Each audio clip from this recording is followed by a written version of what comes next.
Kwa msukumo wa BBC Africa Eye, ndani ya ukumbi wa heshima kuu penye bendera upeperushwa juu, ndiko damu imemwagika bila aibu. Kifo bungeni si fumbo wala ndoto. Waliotumwa kwa sauti ya wananchi wamegeuka simba, fisi na tai, wakimwaga mali, wakirindima risasi. Kiti cha haki kikageuzwa kaburi. Kwenye meza ya mijadala mitamu, sauti ya maskini hufunikwa na tamaa. Wabunge wa damu hulindana gizani, wakitembea kwa miguu ya dhulma. Mtoto wa kijijini huamka njaa, mama wa mtaani analia bila dawa. Lakini bungeni wine hufurika na hotuba hubeba wingu la uongo. BBC ilifunua yaliyositirika, ikadhihirisha kifo si barabarani tu, hata ndani ya majumba ya sheria. Uhai wa taifa unaweza kufutwa.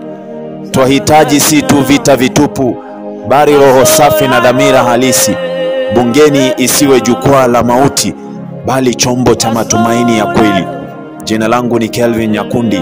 Hii ni Sauti ya Dhahabu. Ipo siku Afrika na dunia mzima bila shaka itafurahia kwa sababu yetu.